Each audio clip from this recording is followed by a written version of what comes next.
Bonjour à tous et bienvenue dans cette vidéo de base de farm. Je vais vous présenter une base que j'ai créée pour centre-ville de niveau 10. Donc, tout d'abord on va placer l'élixir noir, ce qui est l'essentiel à protéger. Et là je vais accélérer la vidéo pour vous montrer la structure de la base. Donc déjà je crée les murs. Alors là c'est les murs qui vont entourer mon élixir noir. Donc juste coller mon élixir noir tout au milieu, je vais mettre dans les compartiments que je suis en train de créer mon or. Donc je les oppose et pareil je vais opposer les deux élixirs. Donc je vais fermer les compartiments en mettant un espace seulement de 2, voilà, comme celui-là. Je vais corriger le premier. Voilà. Donc voilà, là on a un espace de 2. Donc on va continuer la construction. Donc là on va laisser un petit espace, donc ça sera pour mettre les tours de sorcier. Donc en attendant je crée juste la structure. Donc la première, cette base sera symétrique, donc du coup de chaque côté on va faire pareil, donc des quatre coins. Voilà, donc chacun de ces, de ces remparts va cacher une tour de sorcier. Donc là ça permettra d'abriter les phases extérieures de la base.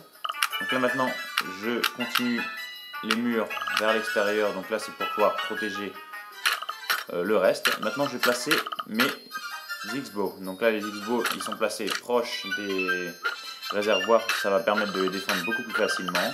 Je complète, comme j'ai que 3 X-bows comme tout le monde, avec une tour de sorcier qui va à peu près jouer le même rôle. À côté de X-bow et donc de la tour de sorcier, je vais mettre les mortiers. Ce qui est bien, c'est que ça attaque splash, donc ça va permettre de tuer tout ce qui est troupes de masse, c'est-à-dire les barbares, les archers surtout. Vous avez vu aussi que j'ai placé donc les tours de sorcier comme on avait annoncé, et les tours de l'enfer opposées aux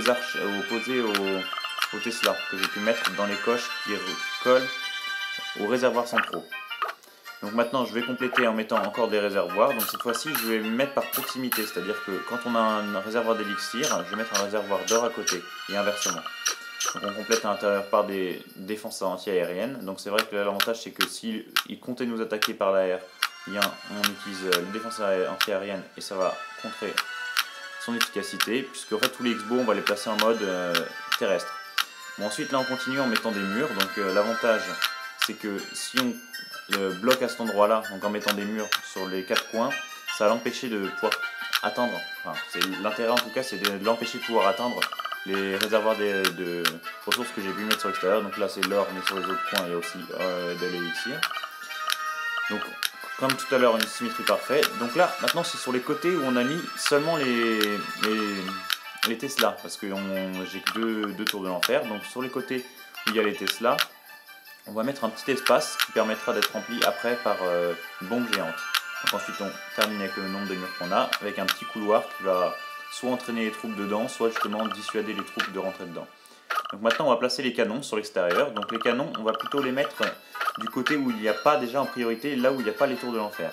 Donc ensuite il va nous rester 2 canons. Donc ces 2 canons on va les placer aléatoirement. Donc ici on va les placer de part et d'autre d'un côté. Ensuite on place les tours d'archer. Donc les tours d'archer on les met des 4 coins dans les repères. Et ensuite tout à gauche on va mettre le centre-ville. Tout à droite on va mettre les héros. Donc c'est vrai que l'avantage d'éloigner les héros du centre-ville, c'est qu'en fait quand on est en phase de farming, on va essayer de garder au maximum ces héros pour pouvoir soi-même farmer. Donc là en fait on va les mettre d'un côté, comme ça l'adversaire quand ils voudront attaquer la base, ils les mettront à gauche, ils attaqueront à gauche et en général ils ne vont pas s'attaquer à droite.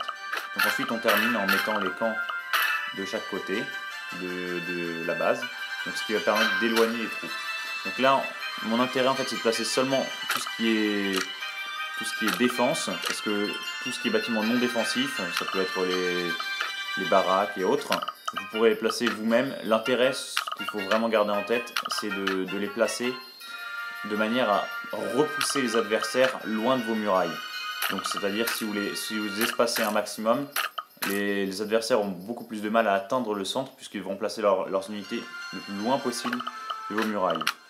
Donc là on a vu la base, je ne vais pas la compléter puisque ça ne sert à rien, donc il n'y a plus de bâtiment défensif, voilà. Donc là ce que je vais faire c'est que je vais vous montrer un replay, et dans ce replay vous allez comprendre comment la base va se défendre. Donc là c'est celle que j'ai mis actuellement, et donc c'est quelqu'un qui m'attaque. Voilà, donc une attaque avec Barbare Archer. Donc comme vous voyez, c'est une stratégie Barche qu'on entend souvent. Et donc je la présenterai dans une prochaine vidéo. Donc là, classiquement, il va m'attaquer mon centre-ville. Et là, lui, ce qui va l'intéresser aussi, ça va être les ressources. Parce qu'il voit quand même qu'il y a 400K de chaque ressource, donc il va essayer d'attaquer. Donc là, on voit qu'il va tout lancer, il va se dire, je vais essayer de récupérer au moins un réservoir. Donc il lance toutes ses troupes dans le bas de la carte. Donc là, on voit que les premières défenses sautent assez facilement. Par contre, là, il va se retrouver contre les défenses splash. Donc c'est les mortiers, tour de l'enfer et tour de sorcier. Donc là, c'est vrai que toutes ces petites unités vont souffrir énormément de mes défenses splash. Donc là, on a vu que son attaque, qui était pourtant assez forte, est déjà réduite à néant. Donc voilà, j'espère que cette vidéo vous a plu, et puis à une prochaine vidéo. Au revoir.